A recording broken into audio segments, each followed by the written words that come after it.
Is that help? I think it's over here, but some of the people who buy, at the door didn't know. I see. Well, good afternoon. 4 years ago, President Bush took office determined to reform the United States military and the defense establishment. And while our world and the threats to our country had changed markedly since the end of the Cold War, the assumptions underlying U.S. force structure, planning, and our posture around the world had not changed to the same extent. In addition, this department still had bureaucratic business and management practices that in some cases were decades old, and which were an impediment to innovation and achievement and adaptation. The attacks on September 11th and the campaigns in Afghanistan and Iraq provided impetus to the department's efforts to transform our military into a more agile, lethal, and expeditionary force. I've noticed people have thought that when someone uses the words agile, lethal, expeditionary, they think that means smaller. It doesn't. It isn't the size of the force that was wrong. It's the shape of the force and the capability of the force. All branches of the armed services have been restructuring to deploy more combat power with increased speed, lethality, agility, and precision. In one of several important management changes, the department has instituted a new national security personnel system that provides greater flexibility in hiring, assigning, and managing individuals, allowing the department to put the right people in the right positions precisely when they're needed.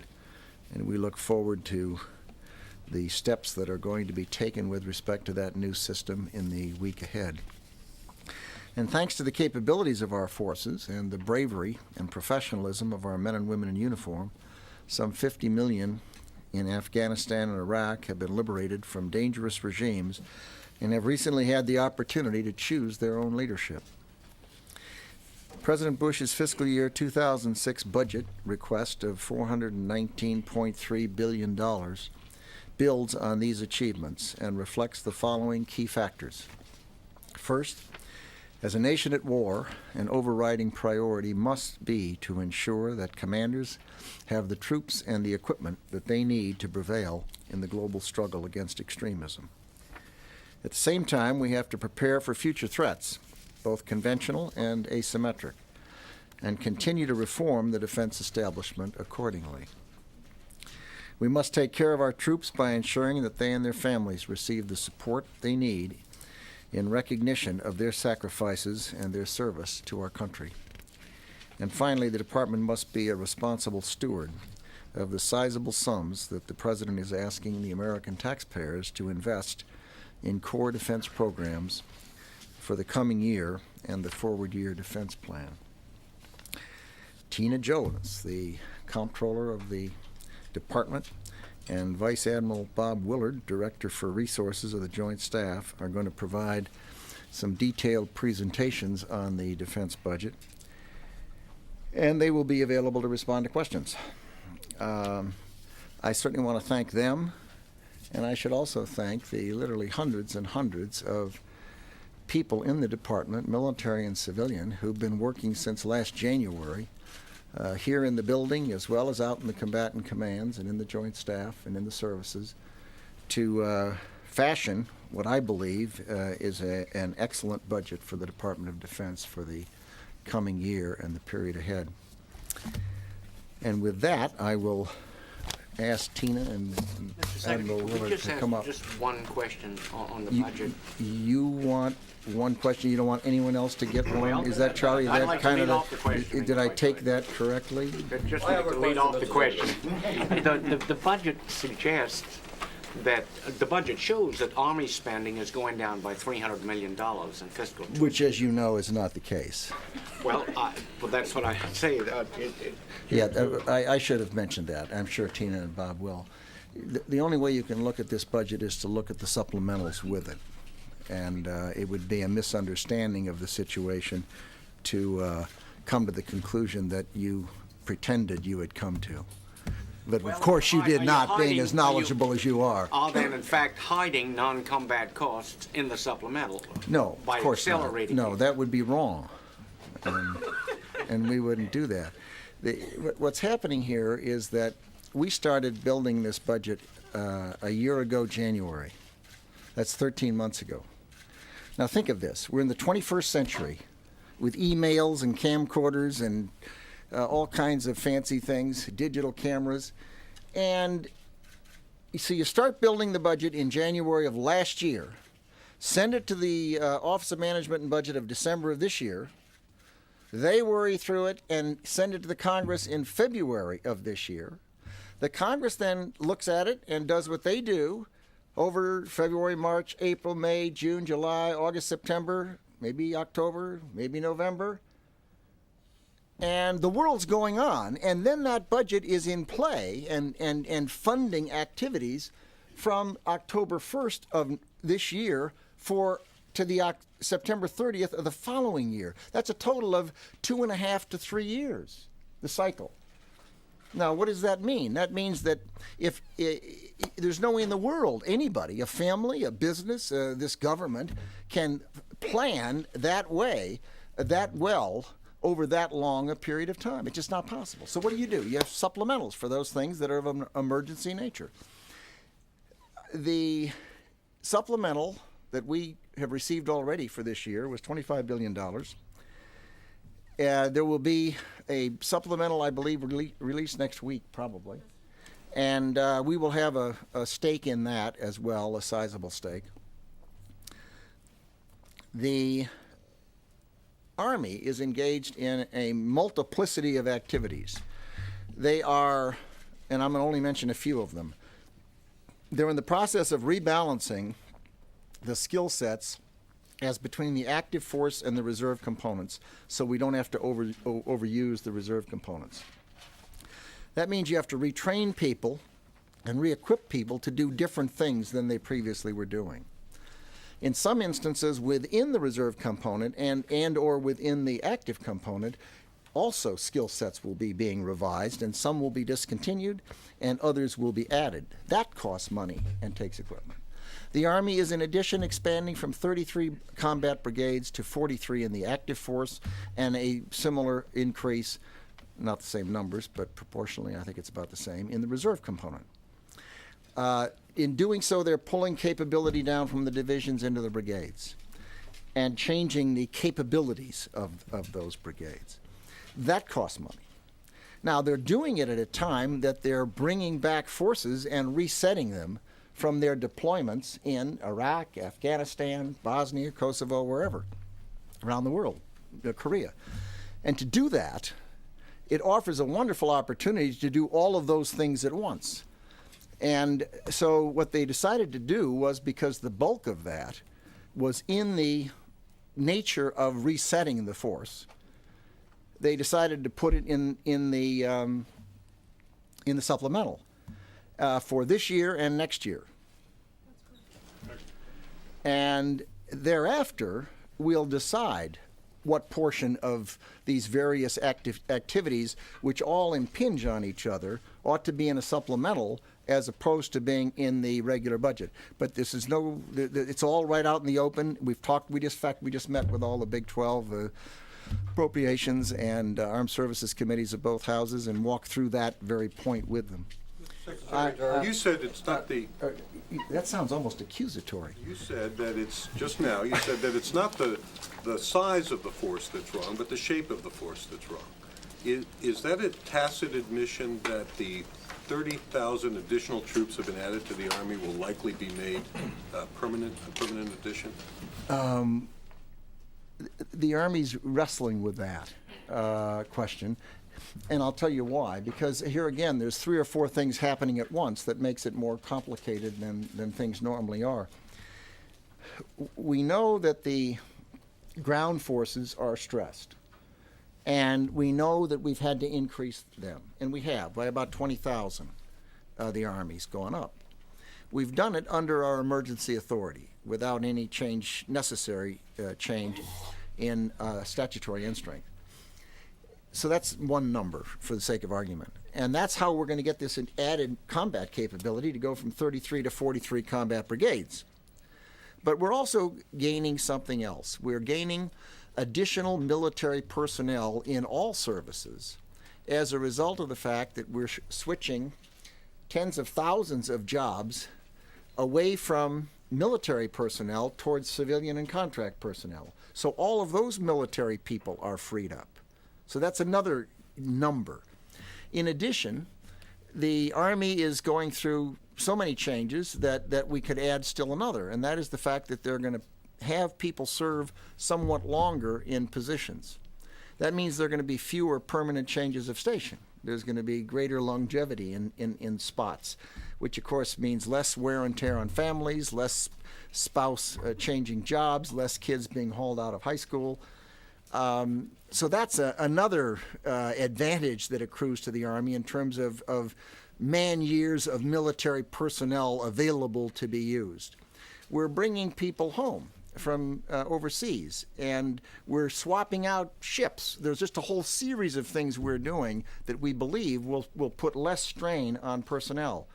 And what the Army said to me was they don't know, but they believe that there is at least a chance that when they take into account all of the efficiencies that I've just described and the new national security personnel system, which will make it more attractive to use civilian personnel than it has been in the past as opposed to military personnel, there is at least a good strong possibility that they may not need over time an increase of that size, the 20 or 30,000 that at least is currently available to them because of the items I've mentioned. And they wanted to review that in a year or two as the modularity process goes forward. So I'm going to turn it over to Tina. Secretary, one last question as you leave. No, we just did the last one, Ivan. No, sir. He jumped in. I had one after Charlie.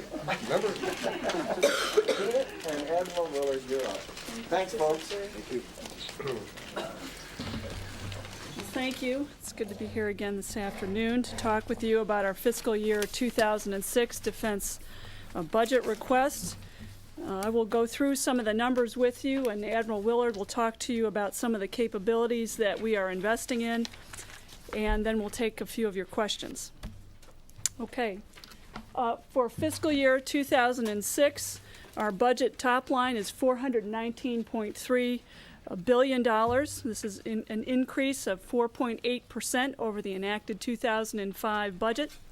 It continues our strong growth, which began in 2001, representing a 41% increase in our budget since 2001. We had some clear priorities, as the Secretary indicated to you, with respect to this budget and building this budget, and they are as follows. First, we wanted to make sure that we supported the global war on terrorism by supporting our men and women in uniform, giving them the tools that they need to fight and win. We wanted to restructure our forces and global posture. We're investing in joint capabilities for future threats. And of course, we're taking care of our forces through pay and benefits. With respect to the global war on terrorism, some of the specifics in our budget include restructuring our ground forces. The Secretary spent some time on this, and we'll get into it in a little bit. But this includes the major restructuring that's going on with the Army. We added to our chemical and biological defenses. We added $2.1 billion over the program. In fiscal years 06 to 11, we'll have $9.9 billion. For Homeland Defense, we include $10 billion for this year, and we've included Operation Noble Eagle expenses in this budget, which we have not previously. Very importantly for our forces, a high level of readiness funding, $148 billion is included for our operations and maintenance accounts. That's $11 billion over the enacted level, and about $4 billion of that is for an increase in our readiness posture. We maintain our commitment to enhance special operations forces, $4.1 billion. We are including this year another 1,400 SOF personnel, Special Operations Forces personnel, 1,200 military, and an additional 200 civilians. We are including about $362 million over the program, that's fiscal year 06 to 11, to beef up our language capabilities. This has been an area of some focus and an area where we believe additional investment is needed to fight the global war on terrorism. And finally, we continue to improve our intelligence capabilities in this budget, in significant sums in investment there. Part of the global war on terrorism, and as you've just discussed a bit with the Secretary, is the operations, our current operations, Enduring Freedom and Iraqi Freedom, which we will fund in fiscal year 05 supplementals. This is in addition to the $25 billion that Congress has already provided to us. About 2/3 of this supplemental, which we hope to present the details to you next week, cover the basic costs of the war, which includes logistics, fuel, transportation, and personnel. But we are also including procurement funding in this supplemental request, and this will pay for some of the wear and tear that's been going on with our vehicles, our trucks, etc. Many of these things need to be replaced. We will also include depot maintenance funding for this. And again, the Secretary mentioned to you the Army Modularity Program. We will be accelerating that for units that are rotating in and out of theater. For example, this September, the 4th ID will be rotating in, and we will convert, using some of these funds, we will provide them equipment that they need for their mission there. We are going to include additional force protection dollars in this supplemental, and IED detection device funding in this supplemental. And finally, we will include funds for the Iraq security forces and Afghan security forces in this supplemental as well. Okay. I'm going to speak just a bit about the restructure, and then I'll turn it over to Admiral Willard to talk about the concepts behind our restructuring and force capabilities. We talked about the Army achieving 10 new brigade combat teams. The Marine Corps is also adding combat and support units. The Navy is supporting its Naval Fleet Response Plan, which has been a very key component and has increased their readiness significantly. And the Air Force continues its Air Expeditionary Forces arrangement. And I'll turn it over to Admiral Willard here to take the next couple of slides and talk about the concepts behind the restructuring and some of our capabilities. The next two slides really attempt to together capture one of the main objectives of this particular budget, and that was the restructuring of our ground forces and the restructuring of our posture around the world. And I'll try to capture both on these charts.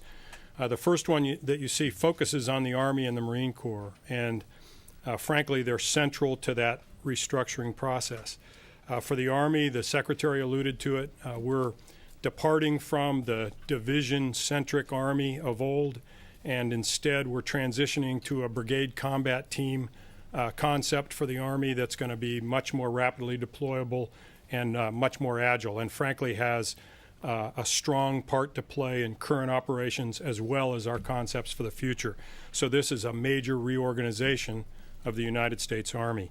You can see the numbers on the increase in combat capability. It's estimated to be 30%. The available forces increase by about 60%, which is obviously sizable and germane to the global war on terror. Our Marine Corps likewise is restructuring itself.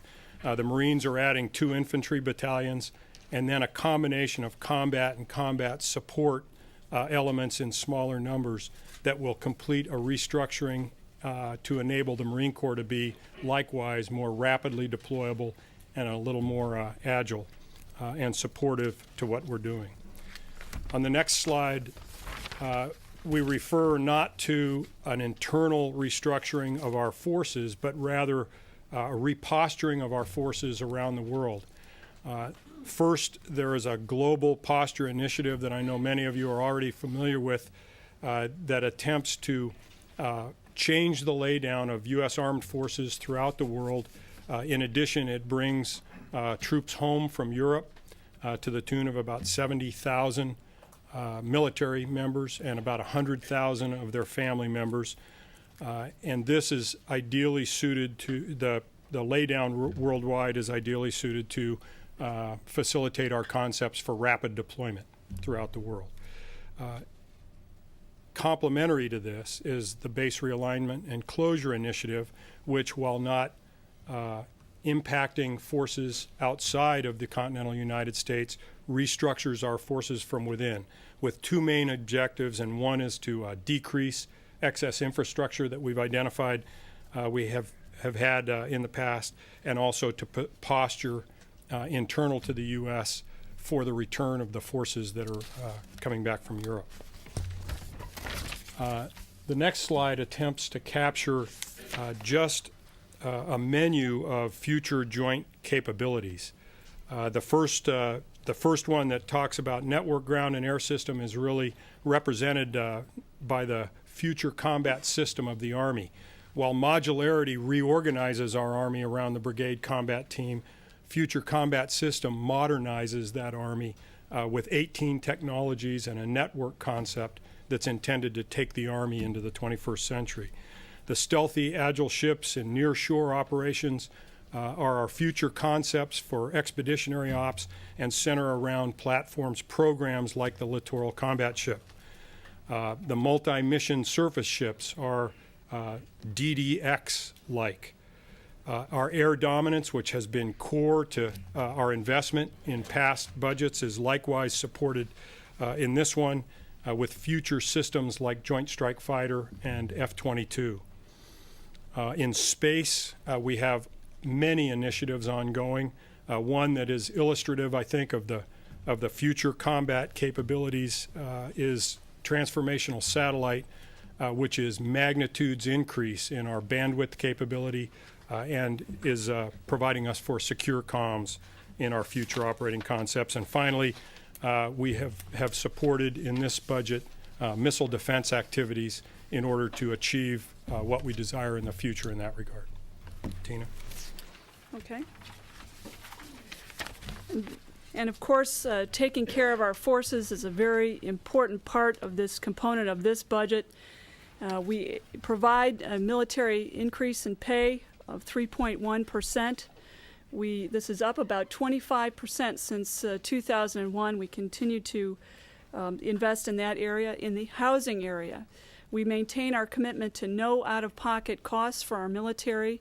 As many of you might remember, military men and women were paying about as much as 18% out of pocket in 2001. We maintain that commitment in this budget to no out-of-pocket costs, averaging about 4% increase for our men and women in uniform.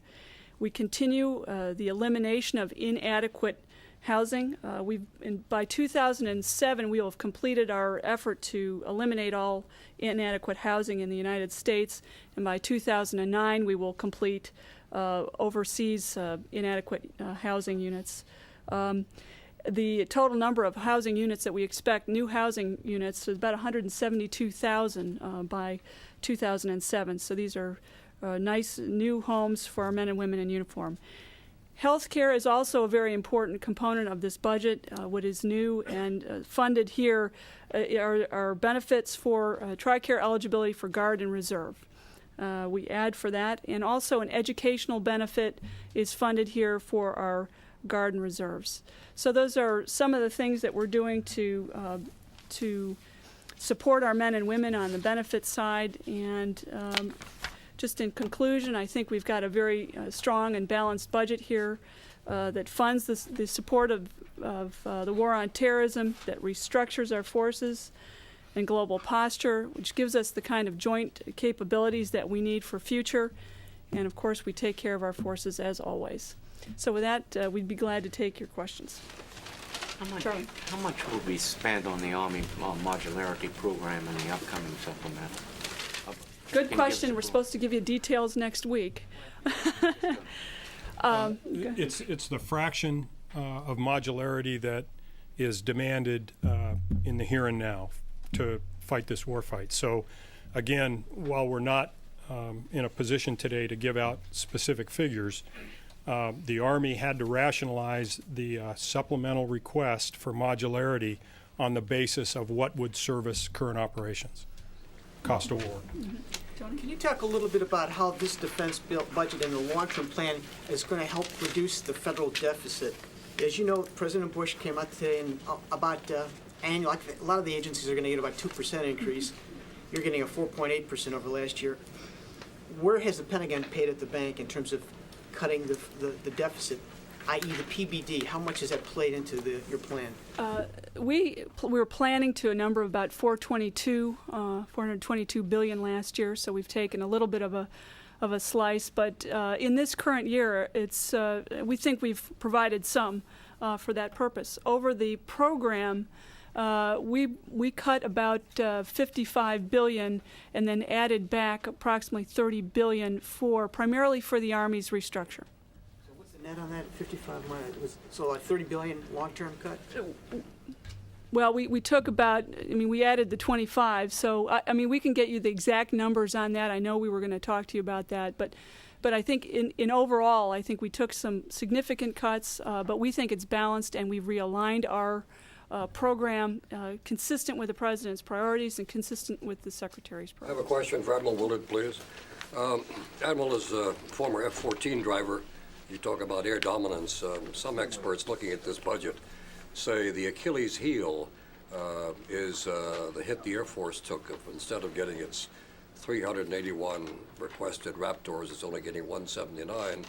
And experts claim that the F-15s are long of tooth and that you can't maintain dominance over the battlefield with only 179 aircraft, and that the Pentagon is being penny wise and pound foolish. The F-22 capability is one that I think everyone in the department admires and desires. That particular program has encountered some cost growth that causes it to be a challenge for us, but at the same time, the F-22 is not the focus of air dominance necessarily, but rather a part of joint air dominance, and that's a subject that we're going to view into in some detail in the upcoming defense review. So it's hoped that in viewing air dominance as contributed to by all of our fixed-wing aircraft and ground systems that make up that particular capability area, we'll be able to determine precisely what the F-22 contributes and ensure that we balance that contribution across the range of military Quick operations. follow-up, if you're finding that 179 is not sufficient, would you increase it?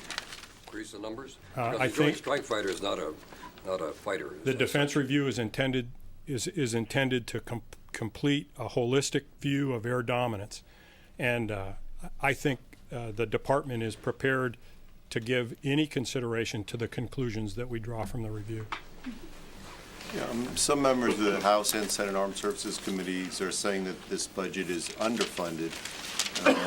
Ike Skelton, for instance, ranking member of TASC, says that the reduction compared to what was predicted a year ago would have significant adverse effects on the future of our national security. Meanwhile, some people at, say, Heritage are saying that given those kind of comments, this is likely to be more jockeying than usual. This is more of a starting point in negotiations than DoD budget usually is. Any thoughts? Well, again, we think this is a very balanced program. We think it's a strong increase. We're about 4.8% over the prior year.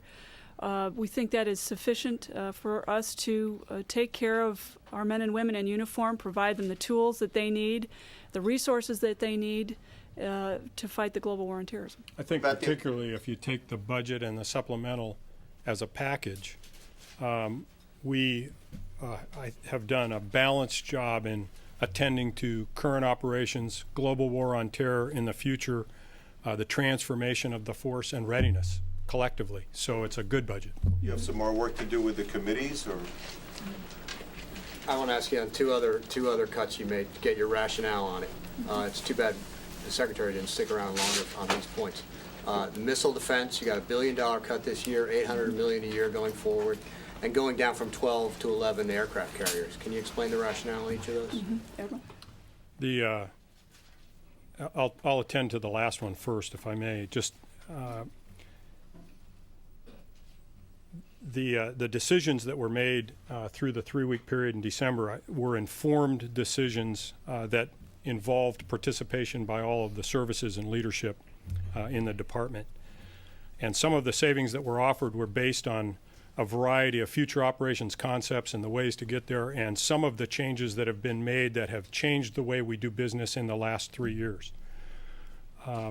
Taking the Navy consideration for reducing its carrier force by 1 aircraft carrier, the major change in the Navy over the past year or so has been the introduction of the Fleet Response Plan. The carrier force at 12 was sized for the presence and rotation demands around the world. And it was sized previously to supply about 3 aircraft carriers and another on demand at any given time. The Fleet Response Plan is a complete change in the way the Navy is approaching maintenance and training and readiness of its carriers. And as such, it's capable of now fielding about 6 aircraft carriers within 30 days and either 1 or 2 additional carriers in the next 90. So the current Fleet Response Plan is capable of providing for the President's needs, whether regardless of whether there are 12 or 11 in the top line. So again, it's a concept change and a capability that the Navy will achieve with that number. And how about the missile defense? Missile defense has been approached a variety of different ways. General Obering is attempting to look at a variety of options and neck those down to result in the programs that he'll settle upon to advance missile defense.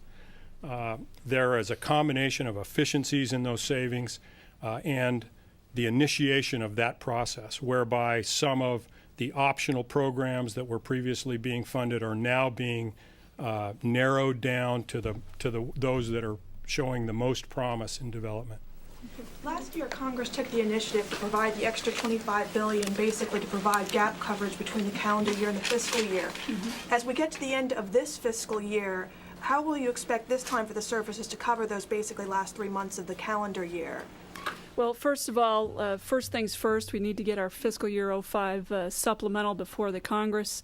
We carefully monitor the execution of funds, the operating tempo, and what our resources are needed, and we're in constant consultation with the Congress on this, on the requirements of the military. So the answer is we don't know yet what our full requirements will be. Those are dependent upon the operations in the field. But we believe that the 05 budget will be supplemental, will be sufficient to get us through. Excuse me. There's continuing criticism of the Pentagon for not including that supplemental spending, the war spending, in the current budget. And can you just go through the justification of why you need to put it in the supplemental and whether you think that, for instance, operations in Afghanistan will be part of the regular budget next year? Well, what we have included in the baseline budget for this year are Operation Noble Eagle expenses, and those are ongoing and will be. Clearly, it's been our practice in past to use supplementals to meet the emerging requirements that we have, and I would say that there are several advantages that supplementals have.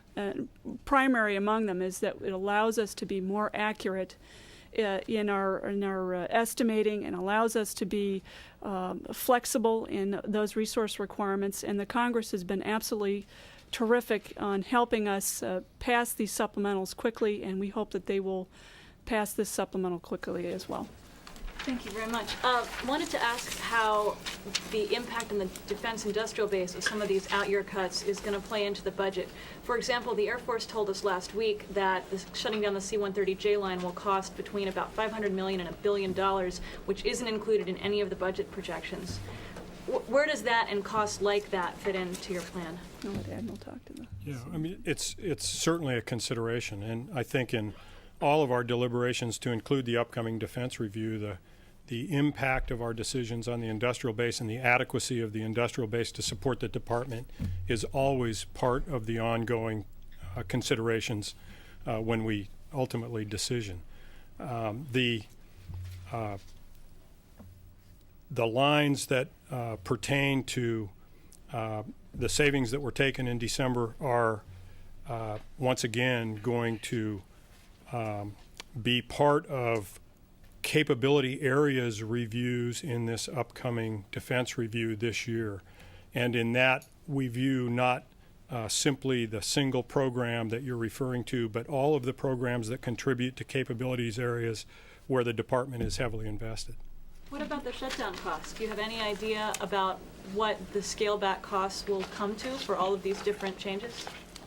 We'll take a look at the expenses that we see as we continue our review. I mean, we have a lot to review in the defense posture review, or in the quadrennial defense review. Pardon me. Yes. A little bit off topic, but how much do you guys calculate the global war on terrorism has cost so far, adding up all the supplementals? I always see conflicting numbers, yes, ranging from 100 billion to 230. Right. I think we've had appropriated 190 billion, I believe. Our current estimates on the cost are about 172 billion, I believe. And then you add on to that the supplemental that'll be introduced next week. We'll add that on. 190 is Afghanistan and Noble Eagle and Iraq, right? That's right. That's right. So the thing we're doing differently in this budget, remember, is we're putting the Noble Eagle costs in there. I think we're about 3 billion. 3 billion. We have time for about one more, and then we close up. Do you ever find out about the deserters? We do have an answer for that one. We can get it to you after. The Army they had underestimated in past years, so this is just bringing them to their actual expenses. What's that money spent on? I think It's actually all the services have a similar line, and it's simply the administrative costs of returning UA personnel back to the service. So it's something that in past years was underfunded, and in this year's line it happens to be funded for. How does something like that happen? Is that just a clerical error? I mean, how does something, if they're spending $1.5 million every year, why do they, for 2 years, cut it down to, $500,000? How does something like that happen? Well, I think that there are discretionary dollars within the services to move around within their programs as needed, and those are trades made in the year of execution normally by the service. But once again, there's been no change in trend as far as the Army is concerned. It's simply a numbers issue. Thank you. Thank you very much. Thank you. Thank you.